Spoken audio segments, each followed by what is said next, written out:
Hello there, world of tankers. Welcome to the channel. I'm your host, Droodles Blitz, and in today's video, we're going to be talking about, at least in my eyes, one of the most underrated auto-reloaders in the game.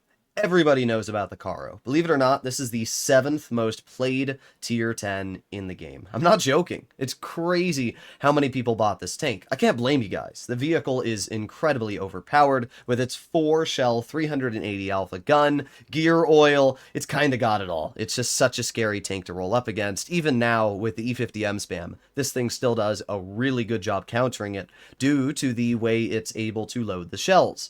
But today we are going to be talking about a different Italian auto reloader, and that is the Lion. I really like this tank, and I think it is incredibly underrated. There's a couple advantages that the Lion has over the Carro, but they are big advantages. The first one is that this vehicle has more damage per minute. It's got about 2,900 EPM, and it gains damage per minute when eating into the clip. Shell 1 gives you around 2,600 EPM, but Shell 2 gives you closer to 2,800 EPM. So you actually gain damage per minute the more shells you shoot. Shell 3 has a 16-second reload. It's a reserve shell. In other words, you should only use it when you are needed to. But when it comes to the gun in general, it does have great damage per minute. And as I said, unlike the Carro, you gain DPM. Not only that, it has tungsten. Tungsten literally gives you almost 400 average damage. That's crazy good. Having tungsten just allows you to instantly outtrade every medium that you're going up against, unless it's, you know, a WZ-121, which unironically is on the enemy team. But in general, the gun on this tank is quite nice. It does have some downsides, just like the Carro and the Progetto. Its on-movement dispersion and overall accuracy are kind of right? You're not going to be snapping shells in this tank, but its overall dispersion isn't the worst thing ever. It's just not great, you know? That's the best way to describe it. So let's see if the enemy E100 or heavy in general, oh, there you go, we got a 60 TP, which we get a nice shell into. I'm not able to hit the 60. Oh, there you go, I am slamming that second shell into the enemy 60 TP and taking a pretty solid chunk of that player's health off. And, ooh, we missed that. I'm going to back up before the enemy YOLOs me. Why a 263 is in mid is beyond me, and this is actually really bad of a position to be in. I need to get the heck out of here now. The reason why this is bad is because my team is not supporting me, so I need to bail. Thankfully, my tank is fast enough that I am just able to get around the corner before any of those players are able to catch me. But, yeah, my team's being a little cringe. We have mediums, we have a TVP, but we actually have another medium, too. We have a Leopard, but neither of them decided to help me. They both went to absolutely useless positions, which did not favor me even in the slightest. So what am I going to do? Well, I might try and deal with the rear, because we have a lot of tanks over there, but we also have the 60 who's just going to drive right over, who screws up the shot. We're going to aim it on the 60 again, get a second shell into that player for another 378, and that right there is such a good example of where the tungsten is really, really dangerous on this vehicle. So now what we're going to do is we're going to try and get to the side of the E3. There you go, a 318 damage shell. We're going to fire our second shot for 446, and I'm not going to dump my reserve shell because that would be a poor play, but what I will do is get a clearing shell into the enemy player there. So what are we doing? Well, we got the ball Shotzion on the rear, which I don't really care about. We have the CS63 who's in front of us, and that's who I'm going to push right now.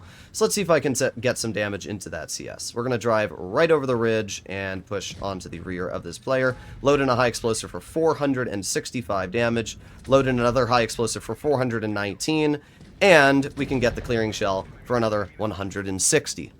I mean, you can see just how enjoyable this thing is to use. We're already up to 3,200 damage. I don't know if we're going to get any more. Doesn't look like it. Our Super Conqueror is going to get the ram, but it doesn't really matter. This was a really good game. And you can see how the damage per minute was great. The tungsten allowed me to get some really nasty bleeds into the enemy 60 TP.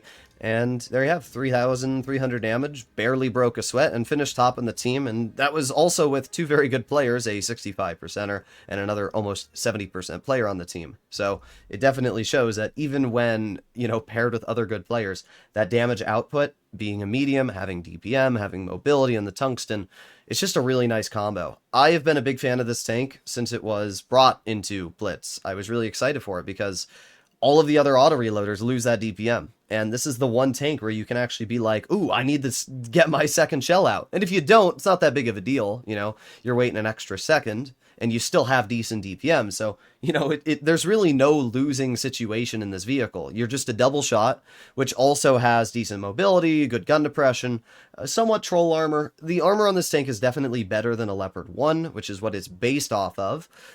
So is the STB, if I'm not mistaken, and the 30B. There are so many tanks in Blitz that are based off of the Leopard 1, and in real life too. Most of the tanks in real life are based off the Leopard, which I find funny. But in general, this tank has decent armor. Its side armor is all spaced, so you're not going to be penetrated by a high explosive, and the turret as well is spaced. So in general, what that means is that you're not going to be penned with high explosive shots too easily. So here we are on Hellas. Up against us, we have a T100, a standard B. Oh, and they have a 215B in platoon with that T100. I don't like that. We have a no camo bat chat and 5041. Nah. I'm not going to medium flank. I am not a fool. I know that if I go to medium flank, this is probably going to end in disaster. So I'm going to play passive. I'm going to play passive. I'm going to move to this mid spot here. We'll see if I can detect for my team early game. Yep, there you go. T100 already shooting me. Really cringe, dude, but whatever. Yeah, it's just the T100's faster than me. I hate that the T100 has tracer shells. It is such a cringe mechanic. Why Wargaming decided to make a mechanic that punishes you for trying to play the game is so lame. But they did, and they succeeded. Really, I hate the tracer shell mechanic, because it basically stops you from being able to play the game for 20 seconds. It's lame. We have the Kron, who I can't really do anything to. This is becoming a little bit of a cringe battle, if I have to say so myself. It's not that big of a deal. We're going to aim it on the Kron. There's our first penning shell into that player. Let's go for a second penning shell into the Kron as well. Not too bad. Took a little bit of hit points off that player.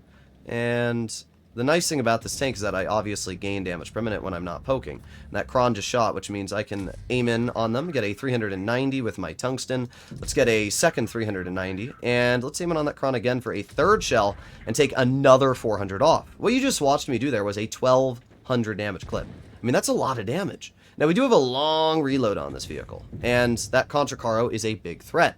So what I'm going to do right now is I'm going to chill over here, and we're just going to wait. That Contra Carro is on reload as well, so I do have to be pretty cautious, but we're going to try and push that player and take them out of the game really quickly. So let's see if we can do that. I'm going to reload, and I'm just going to push right over. We track the Contra Carro with the first shot, and I'm just going to push right behind them. Here we go, and this Contra Carro has now basically cooked themselves. We can high explosive pen them, so there's 1 HE, there's 2 HEs. As I said, this tank gains damage per minute when shooting the shells, so we really don't have much of a downside here. We can get another pen in the Contra Carro, and I'm not gonna... Yeah, screw it, I'm gonna dump the clip. I was gonna say I'm not gonna do it, but at this point, we'd have to make our way all the way over to the Ag, and we're gonna have our shells back by the time I get there. But again, this was a great game. It was such a great game, and we're up to 3,600 damage. We took apart everything that was placed in front of us. The DPM worked fine. You were able to see where that tungsten clipping potential allowed me to rip into that enemy Kron, taking 1,200 damage off. I mean, it really is just super nice. So what we're gonna do now is we're gonna try and move our way to the rear of the Ag Panzer. That's definitely the best play to make, so we're going to do that right now. Let's just keep on going. The line is not the fastest, as we can see, only going about 52 kilometers per hour, but it's totally fine in terms of mobility. We get a 387 into that player. We're going to load in a high explosive for 445, and then we're going to get one more pen into the Ag, and our bat chat will get the clear. This was a 4,900 damage game. I barely, again, broke a sweat. Just constant damage, easy farms. Tungsten alone on an autoloader is crazy, because it literally just allows you to deal an additional 15% for the clips. That's 45% more damage in total there. I mean, that's crazy. You take a look at the end game result, 4,889 damage. Sure, at the beginning of the game, I was a little worried about the T100. I'm actually surprised. I'm going to give my team credit. I normally don't do this, but I seriously will give my team credit. They did a surprisingly good job holding against the medium flank. I really thought when I saw a no camo T-54E1 paired with a no camo bat chat that our team was just going to suck. And because of that, I played more passive, but it actually turned out fine. I got... Let's see how much damage I took off that Kron in that short amount of time. 1,800. And then we took 1,800 off the Contra Carro. I really enjoy this tank. You guys can let me know what you think in the comments, but the Lion is one of those vehicles that I really do find underrated. I have a good win rate of 74%. I have great average damage in the vehicle. It's a tank I need to play more often. You guys can let me know what you think in the comments. I'll see you all in the next one. Bye-bye.